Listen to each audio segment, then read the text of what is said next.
Hey guys, welcome back. Welcome to the Liminal Boundaries Channel, where we are live screenwriting the Ballad of Garvin Hackett, a movie script being written completely from scratch. It's an ironic, darkly comic take on 90s action movies. Think Forrest Gump meets Scarface, directed by Sidney Lumet. So the laws of physics actually apply. Instead of going the traditional development route, I'm writing this movie live and in public directly for you to visualize later as a cinematic graphic novel. So if you've got a good idea you think might improve the script, drop it in the chat, and it might just make it in. Subscribe and hit the bell if you don't miss, so you don't miss the next one. And if you want to follow along from the beginning, you can check the Liminal Boundaries channel. Check out the Liminal Boundaries channel. The URL's in the description below. So here we go. I'm going to welcome everybody in the chat, as is par for the course.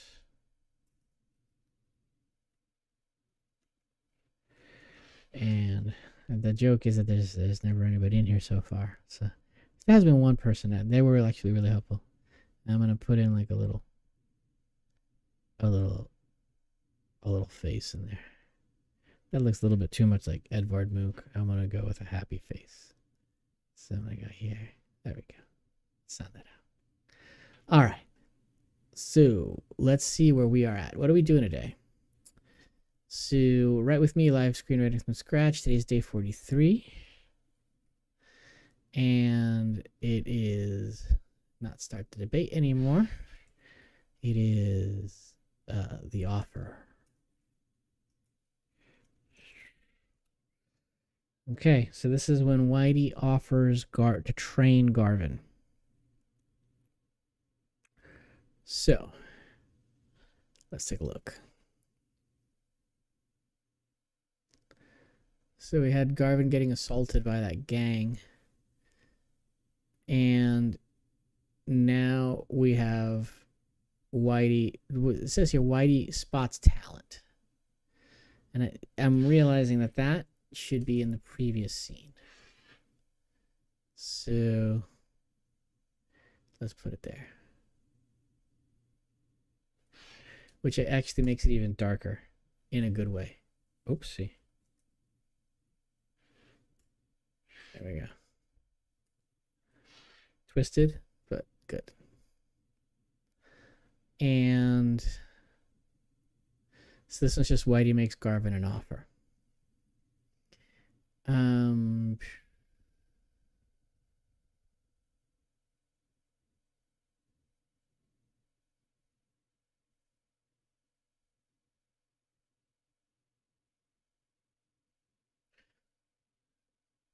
Okay.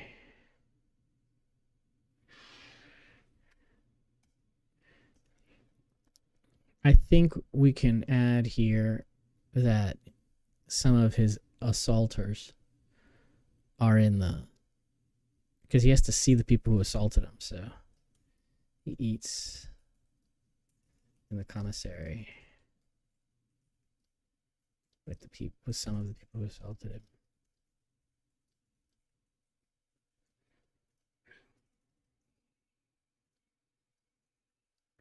They are walking over.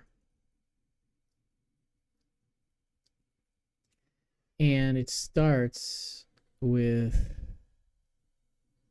probably Whitey reading his book.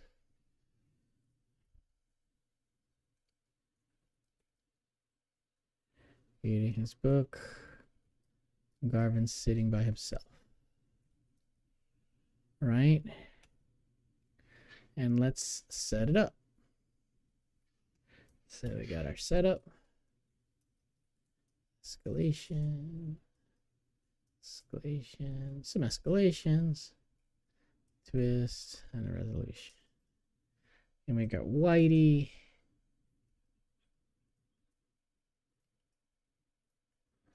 And we got Garvin.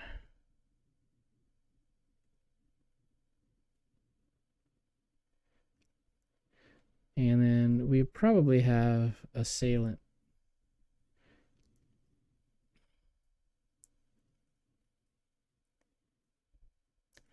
And that should be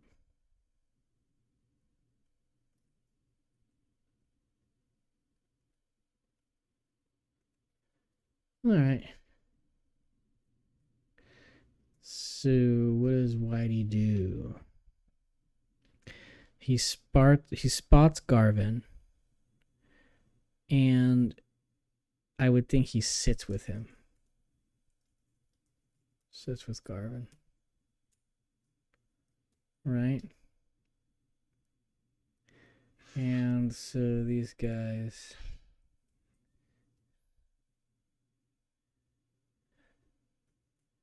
pass by Garvin. What do they do when they pass by? Mock him in some way. Mock him on the way to get food. And then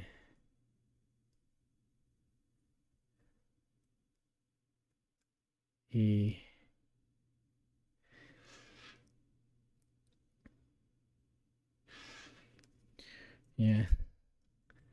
tells Garvin he's expected to give him sexual favors. But it's a joke. That's funny.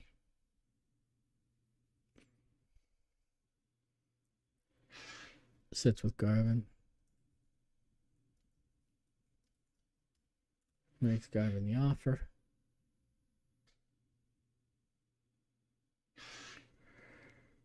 Tells him to think about it.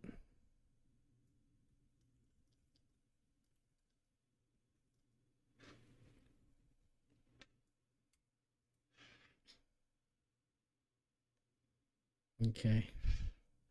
So Garvin's sitting by himself. Ignores Whitey.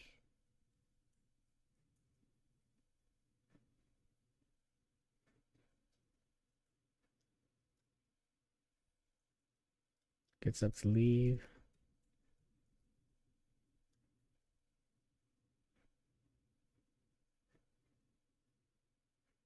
Sees his assailants.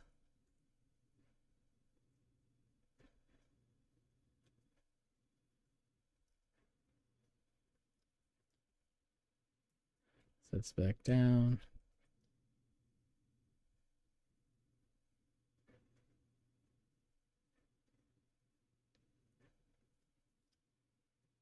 Stays quiet.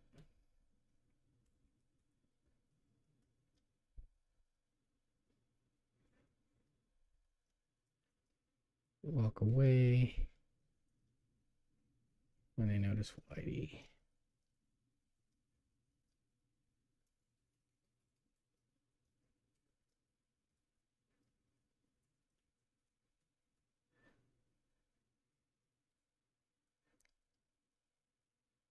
To the table.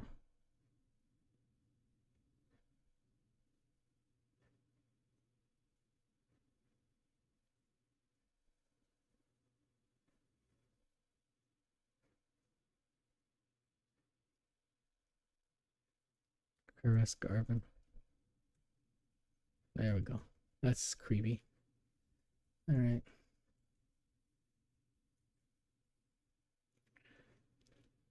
So this would be Garvin sits by himself in the cafeteria.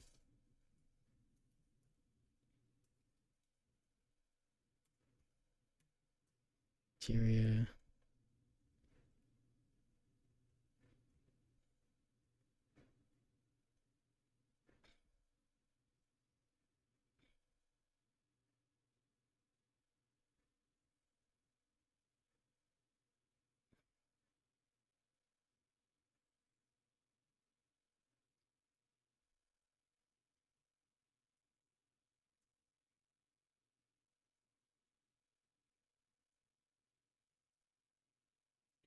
Whitey reads his book. Watching Garvin. And I think Whitey will drive this scene.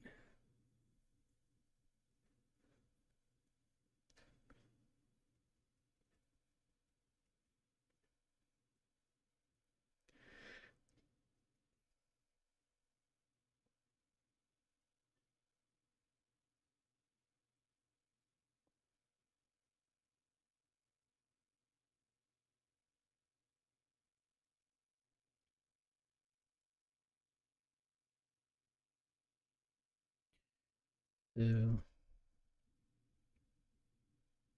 he stays quiet.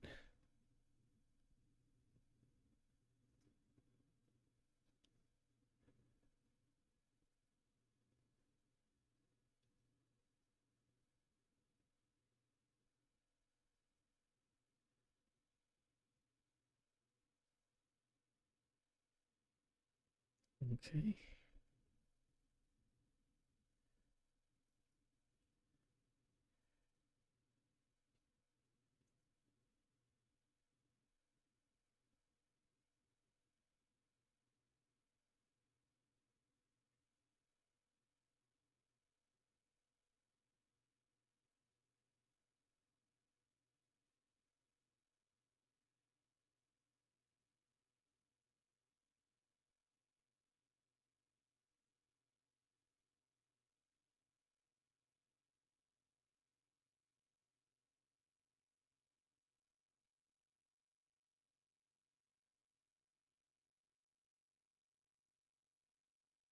Okay, I think this is our scene. So we got it here. So it's set up. Garvin sits by himself in the cafeteria, quiet. One of the assailants passes by Garvin, mocks him on the way to get food. Whitey reads his book, watches Garvin. One of them caresses Garvin. Whitey walks over and sits with Garvin. He makes him the offer. Garvin doesn't say anything. He's quiet. And then they come to the table. Garvin gets up to leave. And he just need Whitey.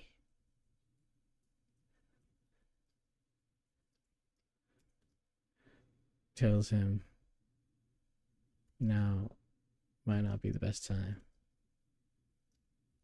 for them to see you alone.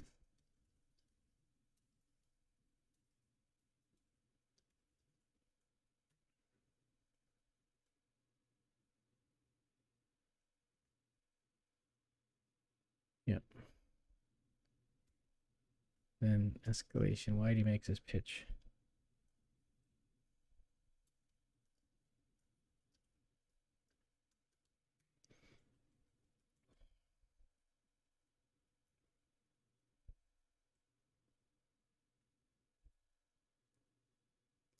So we got Whitey reading his book. We got Garvin writing. Okay, this line is great.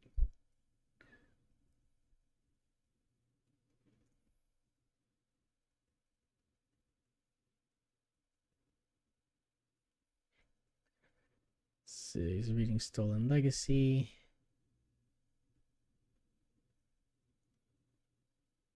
Okay.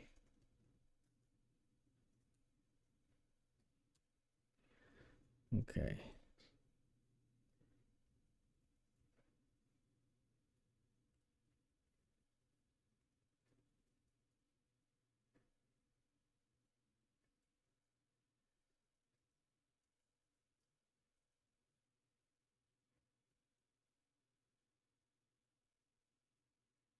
Okay, get the book.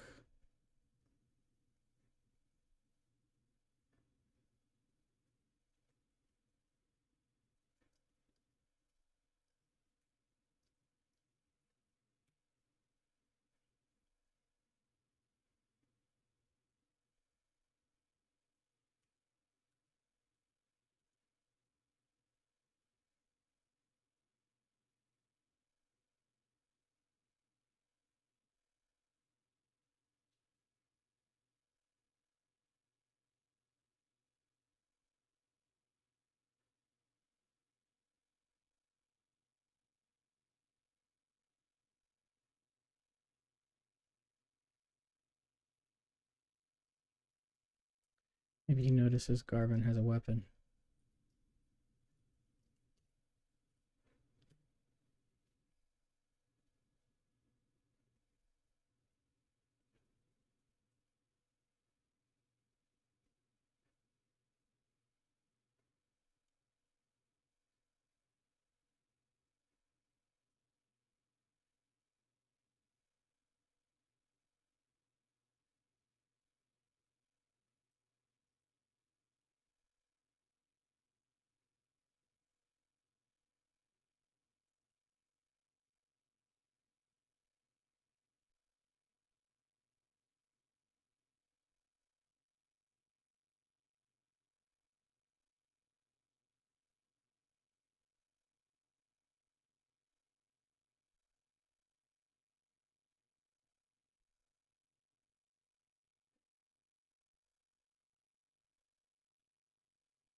Okay, it's actually a pretty compelling scene.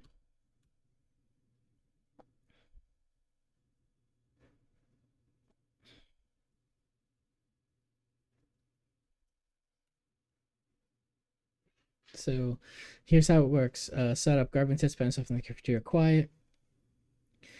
The guys pass by the assailants pass by Garvin, mocking him on the way to get food. Whitey reads his book, Stolen Legacy by George Jim James, watching Garvin. One of them caresses Garvin. Escalation. Whitey sits with Garvin. Whitey makes Garvin the offer. He notices Garvin armed himself, gives him advice, convinces Garvin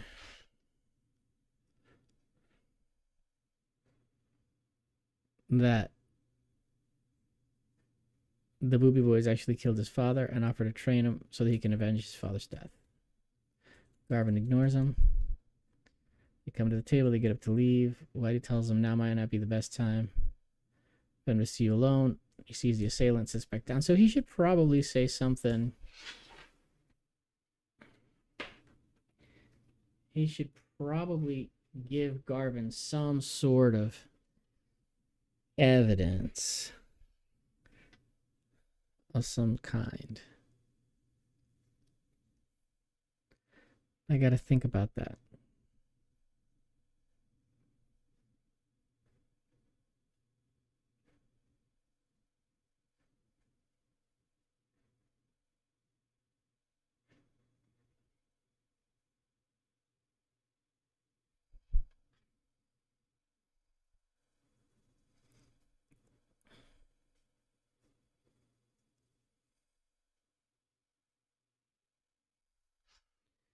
So this establishes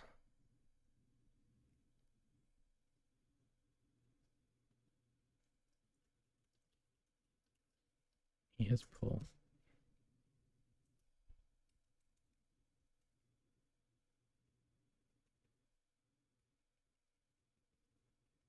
Okay.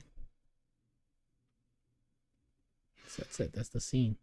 It's actually pretty good. I'm pretty happy with it. Okay. So that's why he makes Garvin an offer. And let's look at Beatrice visits Garvin. And says he can't come home. Okay, so we already know where this is going. So we go set up, escalation, escalation, escalation, twist, resolution. So you know the twist.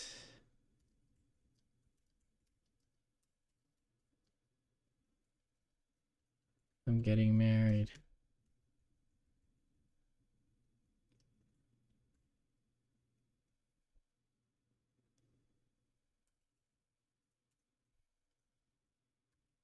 Beatrice visits Garvin in prison.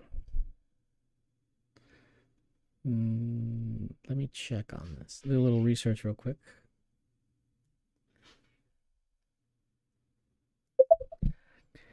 Hey Gemini, so I know some prisons you sit like at a table, and in some prisons prison scenes that I've seen, people talk through a glass via telephone.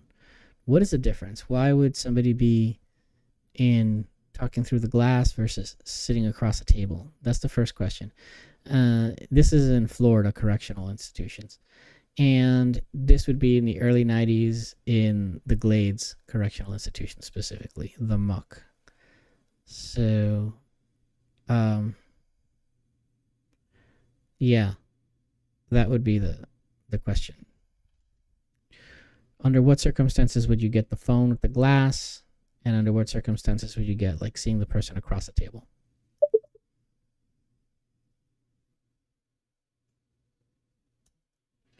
Let's see what Gemini says so we get some actual.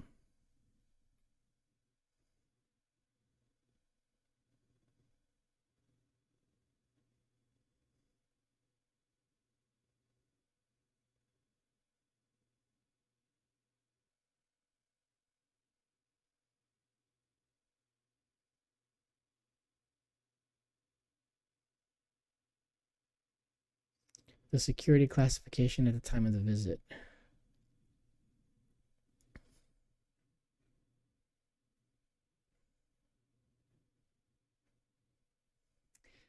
So here's a breakdown of the difference between the two types of visits and exactly why an inmate in the muck would be assigned to one or the other. The difference in the experience. Contact visits, sitting at a table. This was the standard default visitation setup for general prison population. Inmates and their approved visitors sat together in a large communal visiting park or room. Physical touch allowed, but strictly regulated. Typically, you could share a brief hug and a kiss at the very beginning and at the very end of the visit. Atmosphere. Visitor could buy food and drinks from vending machines to share with the inmate, and children were allowed to sit with their incarcerated parent. Guards roamed the room and watched for observation decks to ensure no inappropriate contact or contraband was smuggled. Non-contact visits through the glass. This was a heavily restricted form of visitation. The inmate and visitor were physically separated by a thick glass or plexiglass barrier and spoke through a wall-mounted telephone receivers. It was isolating, loud, and much shorter in duration. You couldn't share food, and children couldn't physically interact with the inmate. Why someone would get the glass? At Glades in the early 90s, getting sent to the glass meant you had been removed from the open compound or had your standard privileges stripped. Here are the specific circumstances that would land an inmate behind the glass. Disciplinary confinement. The early 90s was the peak of the tough on crime era. Mostly overcrowded, fights, insubordination, or failing a drug test were common. If an inmate broke a rule, they were sent to disciplinary confinement while in the box. Visitation privilege would be suspended entirely. They would strictly non-contact. If an inmate was deemed a high security risk, gang leader, history of escaping, they had a massive tunnel escape in 1995. Or a chronic danger to guards and other inmates, they were placed in close management. Okay, high security cell block, contraband violations, protective custody. Sometimes being behind the glass wasn't a punishment, but a safety measure if an inmate had debts, gang hits on him, or charges that made them a target in the general compound. They would be placed in protective management because they couldn't safely walk through the general visitation park. Interesting.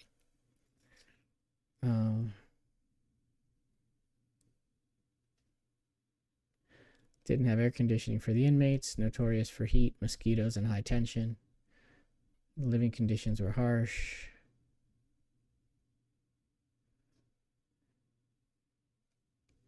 Okay. So in the script I'm writing, there's a new inmate, and he's not sort of new. He's naive, and he doesn't understand prison life, and very quickly he gets sexually abused by a bunch of inmates in like a group assault. Is that possible to actually happen? Is that feasible? And if so, how would that generally happen? You hear the stories about that happening in prison all the time, but what's the actual method of operations? Because how do they manage to do that? Do they distract the guards? Do they make the guards go away? How dangerous is the showers? Are the showers communal? How is the whole thing set up that we get this sort of constant, I guess, zeitgeist or reputation for this happening very often in prison?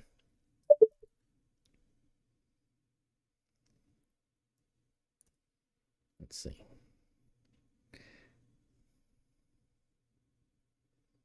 Let's see if Gemini will lock me out for asking it that question.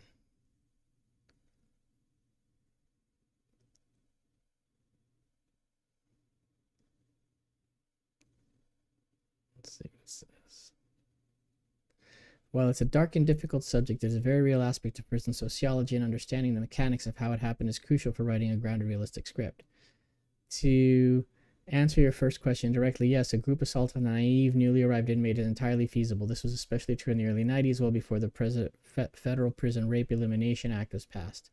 During the 90s, prison overcrowding was an all-time high, understaffing was chronic, and the institutional culture often turned a blind eye to inmate-on-inmate violence. Here's the breakdown of the method of operations, how these assaults are orchestrated, how this environment facilitates them, and why the shower reputation exists. The architecture of the assault. Prisons are heavily monitored, but they're not panopticons. They have blind spots, and predators are experts at exploiting them. In a facility like Glade CI, which utilized large dormitory-style housing alongside traditional cell blocks, the logistics look like this. Lookouts and appointment. A group assault is rarely a spontaneous crime of passion. It is a coordinated predatory act. Inmates usually use lookouts to watch the guard's movements. If a guard is doing rounds every 30 minutes, the inmates know exactly how long their window is. Blind spots. Every prison has areas cameras and guards cannot easily see. This includes stairwells, utility closets, the very back corners of large open dorms, and the blind sides of tiers. Shift changes at nighttime. Assaults often happen during predictable lulls in security. Shift changes are chaotic, and guards are focused on counting heads and exchanging keys, not monitoring behavior. The middle of the night is an open dormitory is also highly dangerous, as staffing is at its lowest. Distractions. Inmates will absolutely orchestrate distractions. A fight might break out on the other side of the compound or dorm, drawing all available officers to that location and leaving another area completely unmonitored. The code of silence. How do they get away with it in a room full of 60 other men? Intimidation. The culture of no snitching is enforced with lethal violence. Other inmates will turn their backs, put headphones on, or pretend to sleep because intervening or reporting it makes them the next target. The shower. The cultural zeitgeist around the prison showers is a simplification, but it is rooted in reality. Showers are historically dangerous for several systemic reasons. Lack of surveillance. For constitutional privacy reasons, cameras are not allowed to point directly into the shower stalls. Guards also generally avoid lingering in the shower areas. Acoustics. Shower rooms are loud. The sound of running water echoing off tile walls easily drowns out shouts or struggles. Vulnerability. The victim is naked, cornered on a slippery surface, and completely stripped of any improvised weapons or defensive clothing. Choke points. Shower rooms often have a single point of entry and exit, making it easy for a group to block the door and trap a victim inside. However, while showers are dangerous, assaults happen just as frequently, and more so inside locked cells where the victim is trapped with their abusers for hours at a time until a door opens again. Targeting process. Why the naive inmate is chosen. Your character being naive is the exact profile predators look for. Sexual violence in prison is rarely about sex. It's about power, domination, and sometimes gang initiation or enforcing hierarchies. A new naive inmate is put through a testing phase immediately upon arrival. Predators will casually talk to the new guy to figure out his charges, his sentence, and most importantly, if he has gang affiliations or friends on the inside. If he has no protection, he's a prime target. The best testing boundaries. They might bump into him, steal something minor off his bunk, or insult him. If he doesn't fight back fiercely and immediately, he is marked as weak. The protection trap. Often the grooming process is insidious. A strong inmate or group will offer a naive inmate protection from others or offer him commissary goods. The naive inmate accepts, not realizing that in prison nothing is free and he has just incurred a debt, which he can when he cannot pay it back, the debt is extracted through sexual slavery. Often referred to in prison, slang is becoming someone's punk or property. If your script involves a sudden group assault, it is likely because the naive inmate failed these invisible tests, crossed a gang, or was simply in the wrong blind spot at the wrong time in an overcrowded, undersupervised facility. Yeah, I have it that when he shows up, he was actually on television, so they recognize him from the TV show that he got arrested on. He's one of those guys who got arrested on TV, and they have televisions in the prisons. Let me double check that. They did have televisions in the prisons, yes?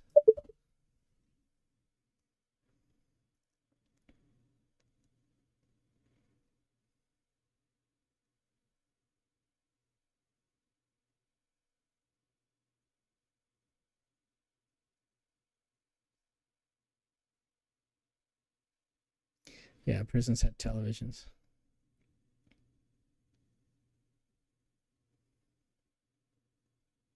Community TVs, dormitory style housing.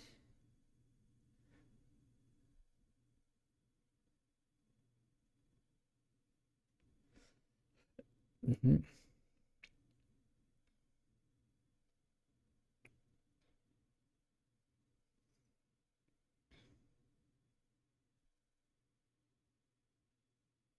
Interesting that TVs had clear plastic casings.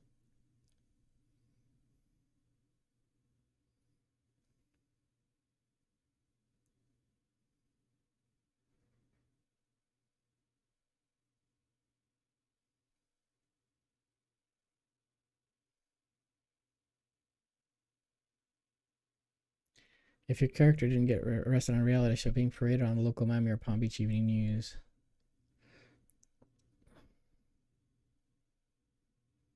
Yep.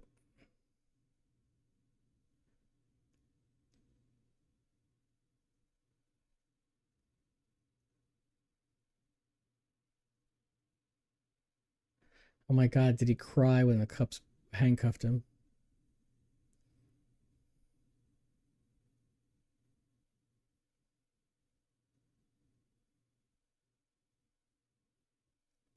Oh wow, he has a little bit of notoriety, even earns the attacker bragging rights. No, it's not really relevant how they decided to watch because they recognize him when he walks in. You actually don't see them seeing it on TV. But he was basically on live TV during one of the tabloid news shows of the 90s that dealt with crime. In my story, it's called Panic Room. And the guy, Roger Gust, is the reporter, and he's filming it as the kid is walking down the street with a machine gun. And he's a neighborhood kid, so the other kids, the cops don't take him out because there's a bunch of little kids running around and they know him. So they're all walking down the street with him, playing along with him. And the cops try to get his attention. And when he turns around, the barrel of the gun swings around. And of course, that's a felony. And so the police can't shoot him because he's with a bunch of kids. So they run him over instead with the car.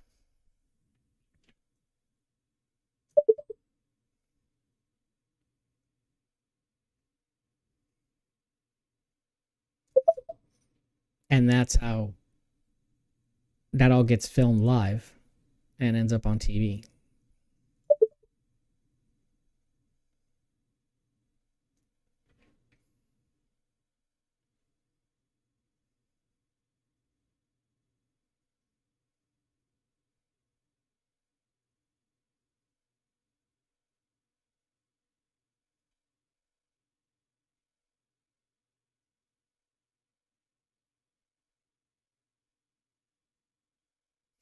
And the shows are called Hard Copy, A Current Affair.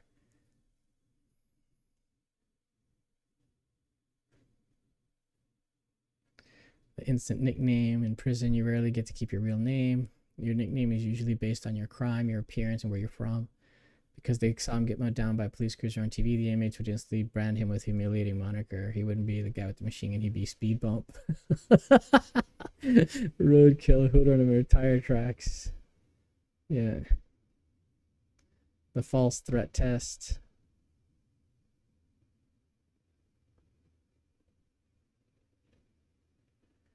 Yeah.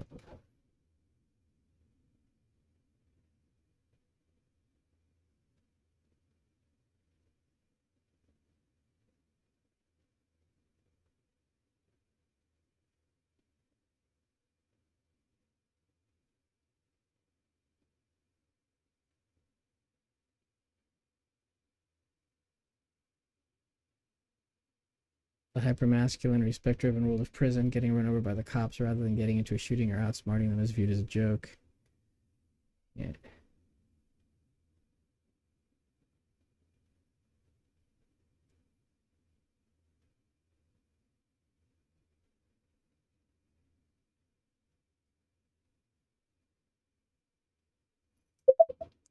The guards don't really come into it. Basically, the prison inmates see him and they start checking him, and then one of the guys sort of protects him a little by saying, "Oh, I know you. You're Mambro," because the the kid was kind of a Rambo freak, and for copyright reasons, I just call him Mambro in the movie, and so he kind of dressed up like Mambro a little bit, and he's walking down the street with the machine gun, which his dad gave him. His dad was a Vietnam vet, so he has like an M60 that he got from Vietnam, but has no ammo in it. And so that all got on camera, the humiliation of him dressing up like Rambo and then getting rolled over by the cops. And the kids, of course. And then the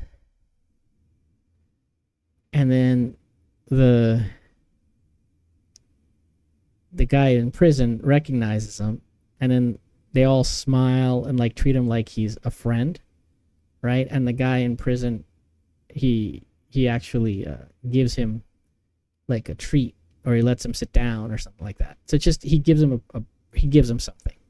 And being naive, Garvin thinks, oh, these guys aren't so bad, and he takes the gift. And that's the moment that we know he's in trouble. And then the next scene is he's in the shower, and he's telling all these guys about his story, which is very naive. And these guys are all smiling and patting him along. And then this is the part that I need a detail for, is in the shower, how they isolate him. I assume they were group showers, but I don't know. And how they isolate him from the guard, and then assault him.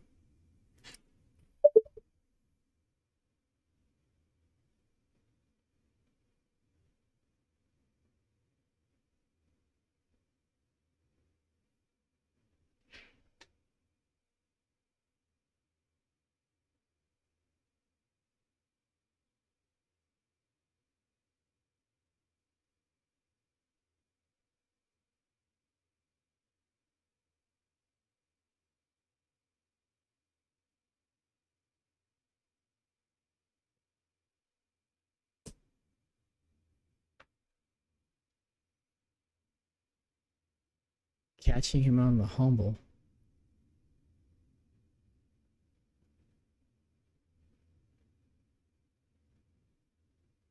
I'm gonna put that. I'm gonna put that into this. This is good. This is Whitey makes Garvin an offer.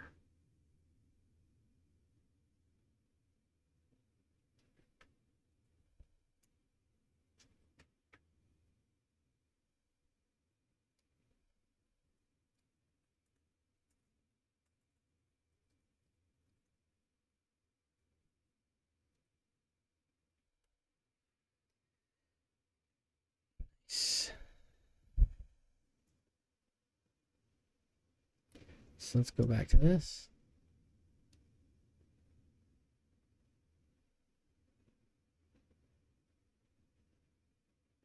The layout, the showers for general public over communal. Perfect. 8 to 12 stainless steel shower heads. No stalls, no curtains, no privacy. 60s, 30s. Oh, okay. The water is usually controlled by push button pump. That's very good to know. I'll throw that in as a little bit.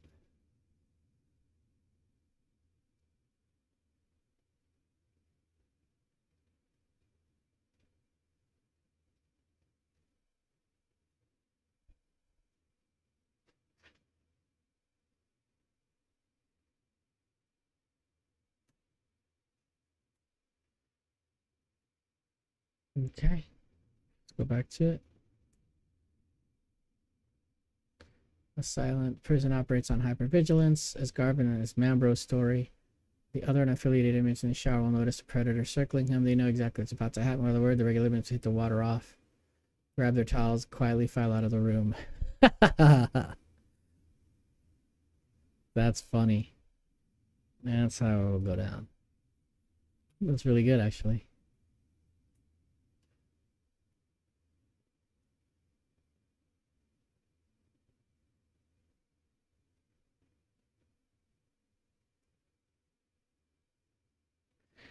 So let's see.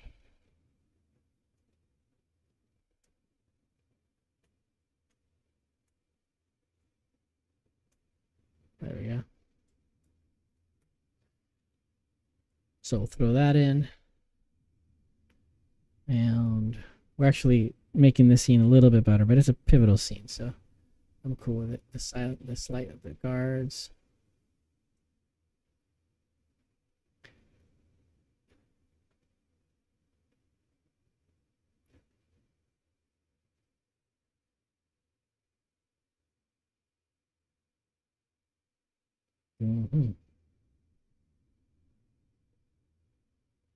The jigger, the point man.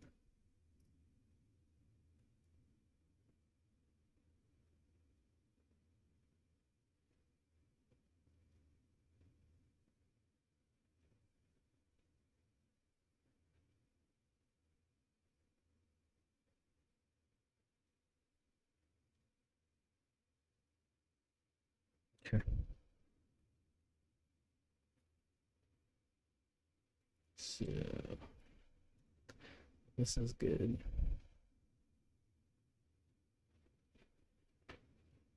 Instead of two guys fighting,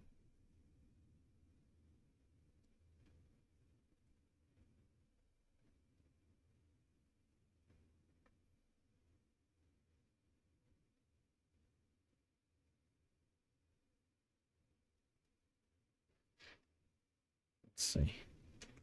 Let's throw this in. Oh, I'm having trouble. So it's not working on my machine here, so let's get it this way. Copy. There we go, that worked. So, let's see.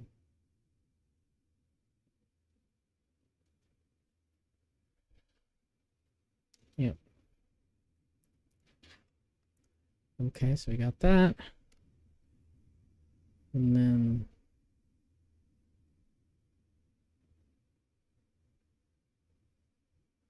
one of the guys at the door is the lookout, often called the jigger.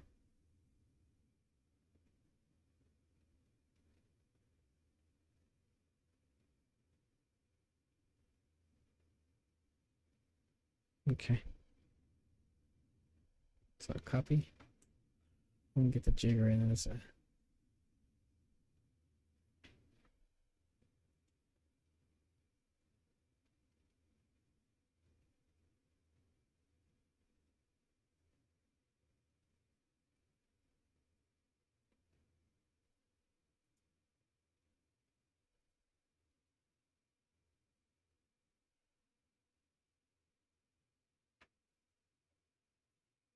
Okay, so they wait until the CO walks by.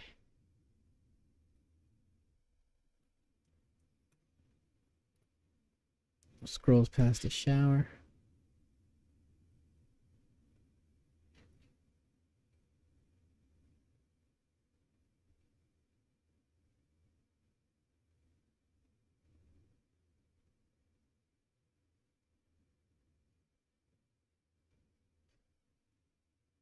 Okay.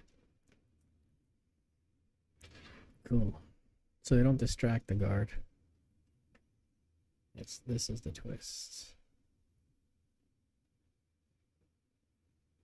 So we'll just move it up. Yep.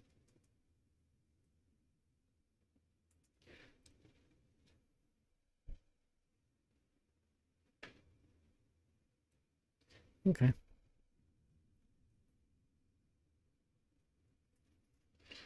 So that's done. I updated the scene. Let me just check if there's any other good stuff in there. The sound cover. Oh man. To cover the noise, a couple of the inmates will walk down the line and push on all the empty shower heads. Damn. That's really, this is, I couldn't have made this up. This is great.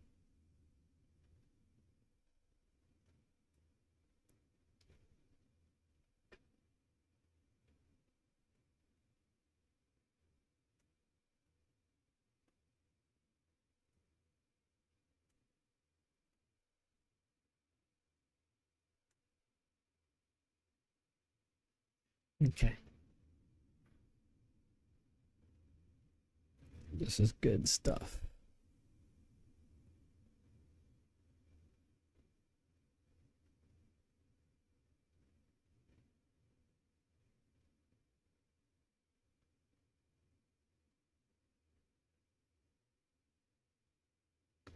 That's a funny story, man, bro.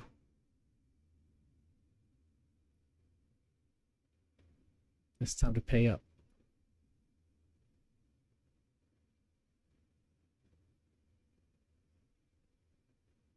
Let's see. It's actually pretty good dialogue too. That's a funny story, man, bro, but it's time to pay up.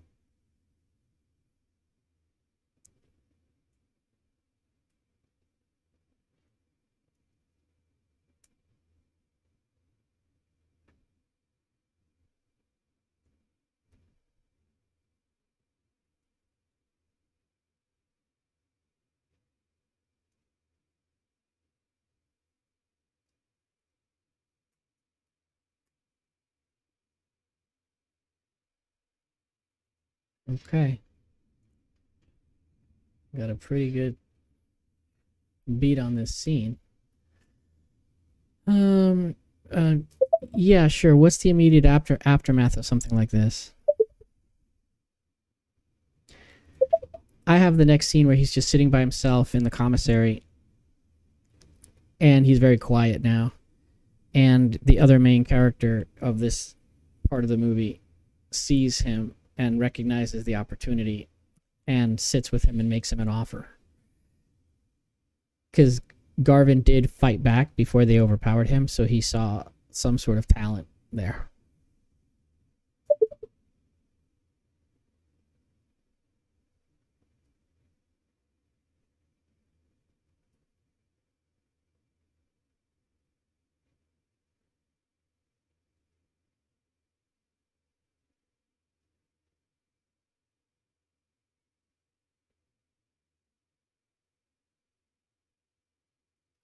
Before diving into psychology, that time we've put the first image do not sit and hang out in the commissary. The commissary is basically a reinforced convenience store where inmates line up, buy their items, and immediately take them back to their housing units.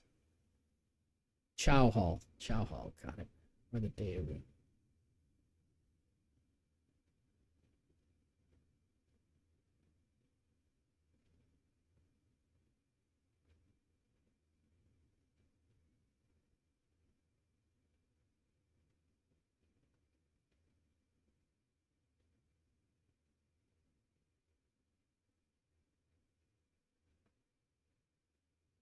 Interesting. So he's no longer a man. Now he's a punk, a turnout, or someone's property.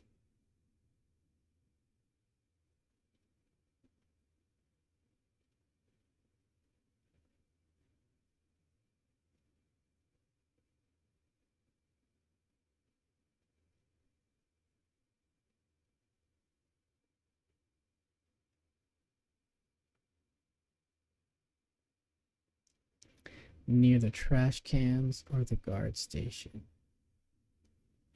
That's a good little note there.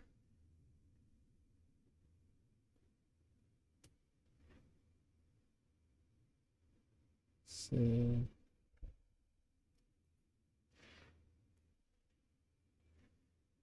okay. That's the place where he's sitting.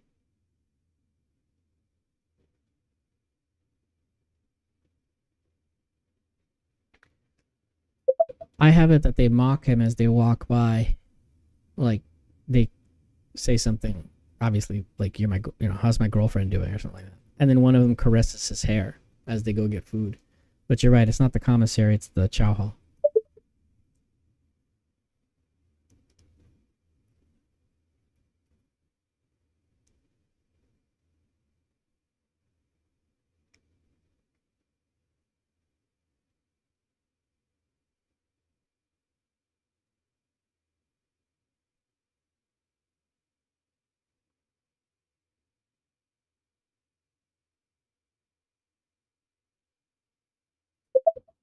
It just so happens that the other character, the main character in this part of the movie, does sit down with him and offer him the chance to get revenge, convinces him that he knows who killed his dad. Obviously, Garvin doesn't respond, but he gets up to leave, and then he sees one of his assaulters walking by, and Whitey, the guy who sat at the table with him, says, "You don't want to get up right now," and then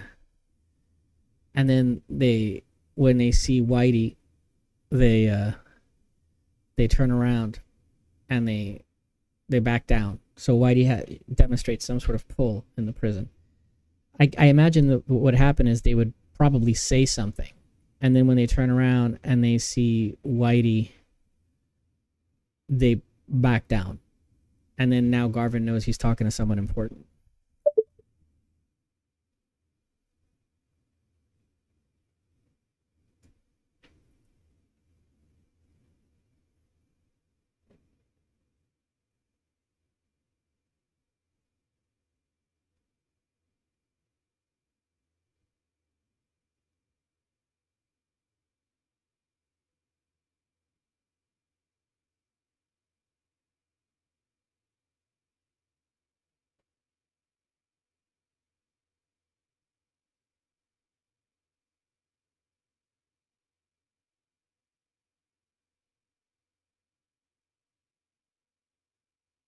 Predators are basically a bully.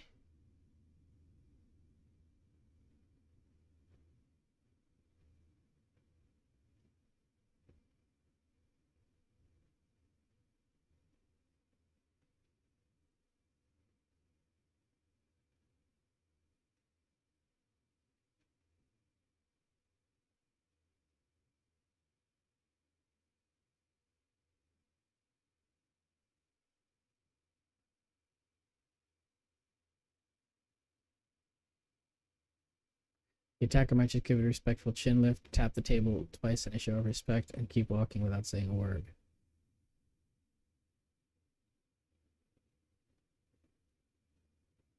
I like that.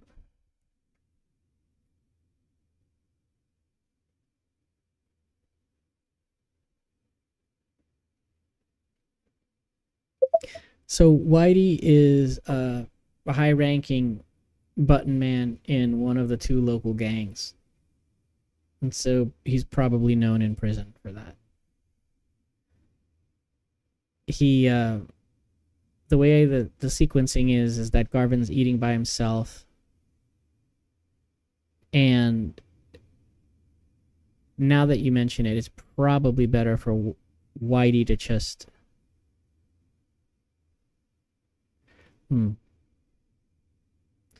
No, it makes more sense. So Whitey watches, he's reading a book, and he sees Garvin sitting by himself, and these guys walk by, and one of them caresses him. And then they're off to get their food. So Whitey sits down to talk to Garvin. And then Garvin, of course, doesn't say anything or respond. But then when I have it that Garvin gets up to walk away, and Whitey tells him, you probably don't want to do that. And then the guys show up, and they're like, who are you talking to? Right? And then they see Whitey, and then when they see that it's Whitey, they back down.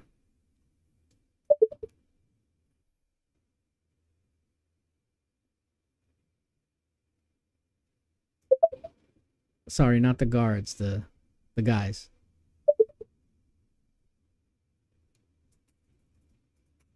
Okay. Let's see what Gemini says here.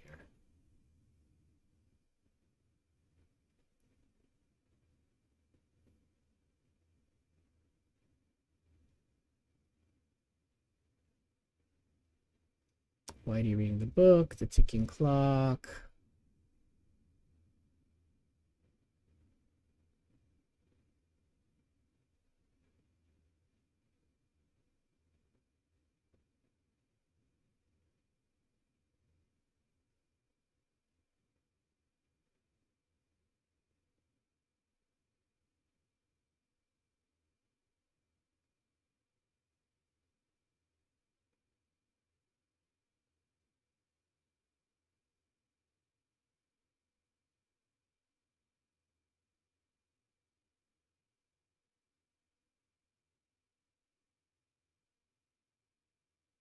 The attackers aren't scared of a fist fight, they're terrified of who Whitey represents.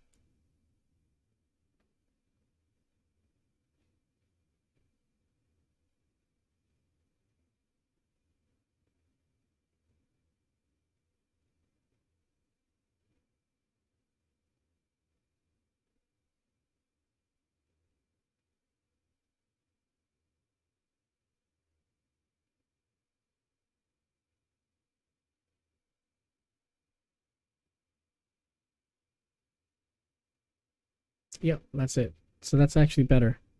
It's cleaner. Let's clean that up. I like that. So offer.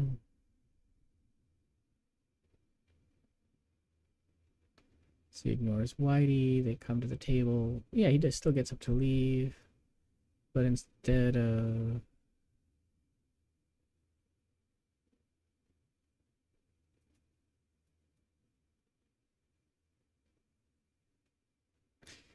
sees the assailant sits back down.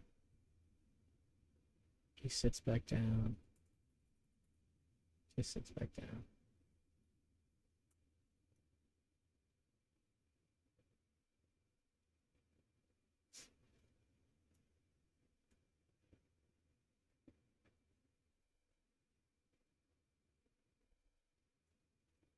Now he knows Whitey has pull.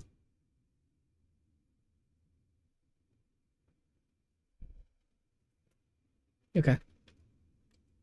That's cool. Better. So let's get the Beatrice scene out of the way here. So Beatrice visits Garvin in prison, in the communal visit area.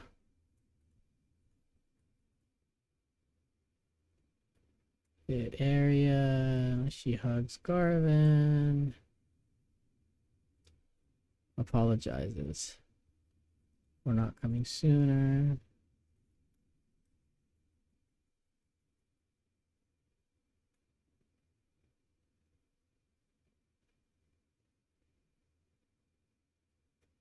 She is thin and attractive. She gets whistles.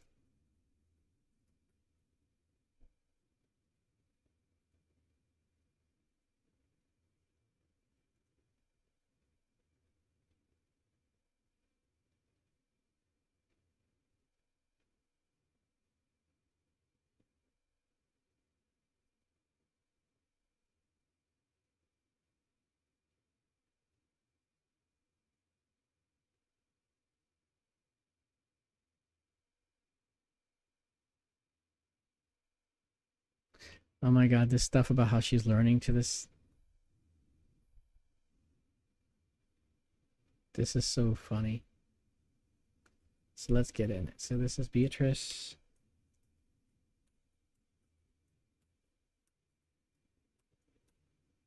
Right. She hugs Garvin.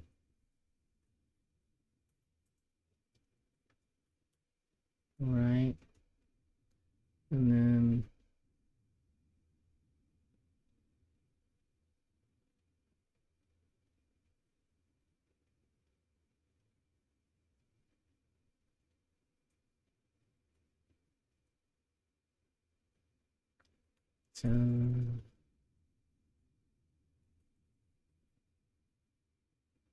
would she apologize first?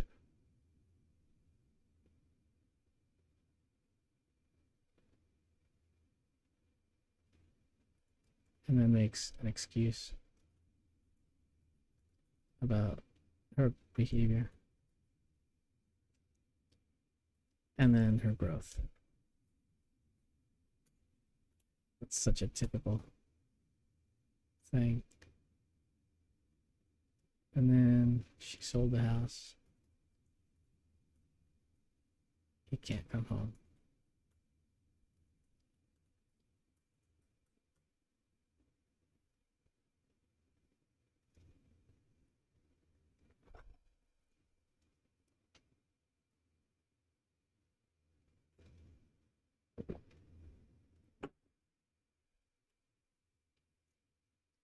Okay.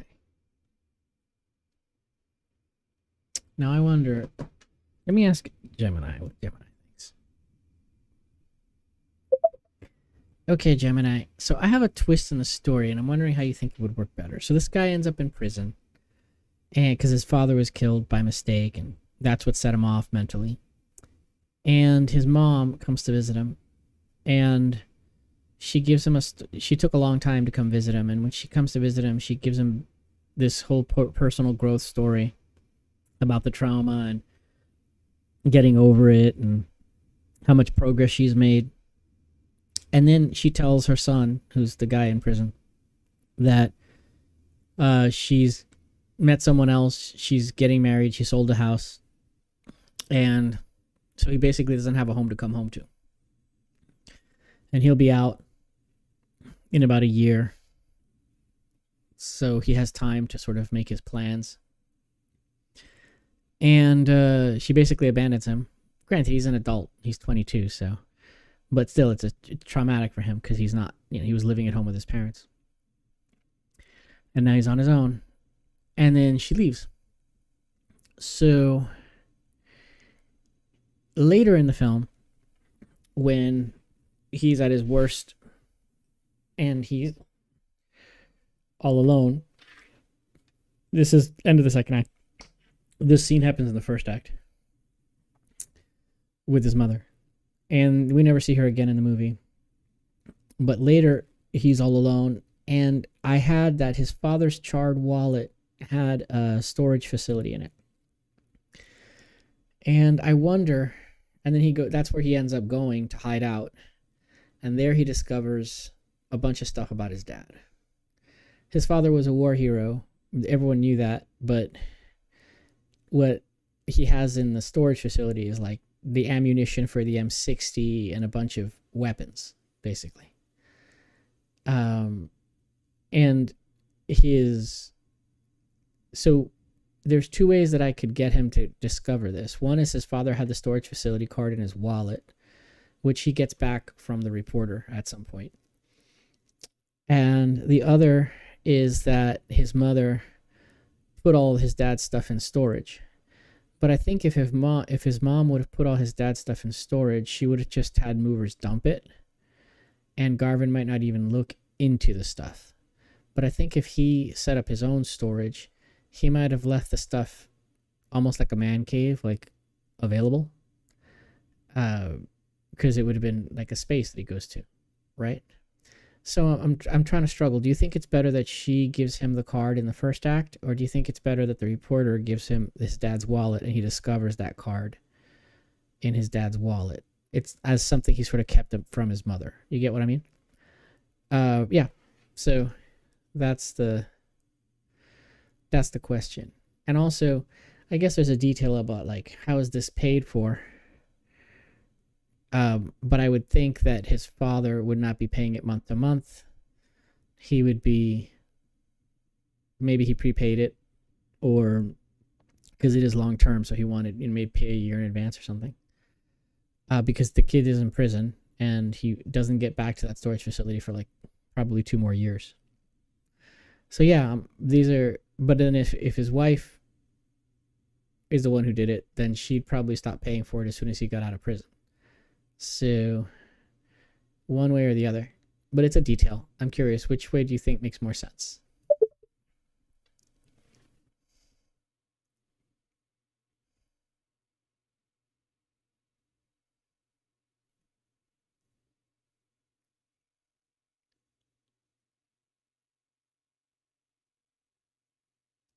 Let's see what Gemini says. Gemini's gotten actually pretty good at some of this stuff.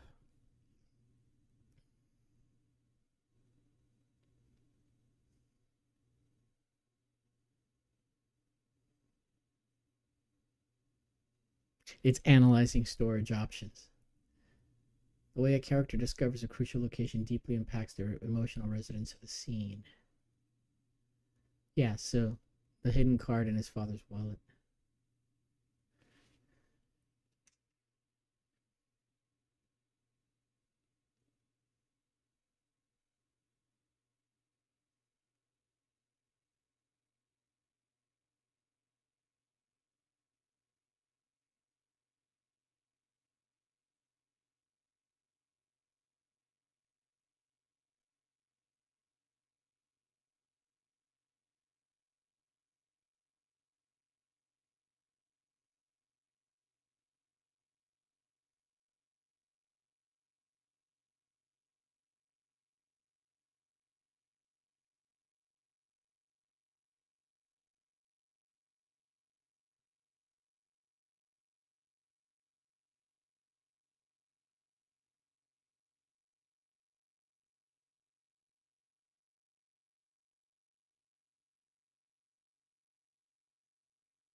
Okay, cool. So it's actually reasonable that his father has it. So we're gonna go with what I have, which is the dad. Okay. So we're over an hour, guys. So we'll come back to the mother abandonment scene some other time. And we'll go into our to-dos here. And we'll put as the next item on the list. Finish the Beatrice visit. It's Garvin scene. Okay, cool. So I think we took some time. We outlined the assault scene, and we outlined out. Well, we had that done, but we outlined today the Whitey seeing Garvin and making the offer, and that actually has worked out. We filled it in. We also did a little backfilling on the sexual assault scene, which added a lot of cool details.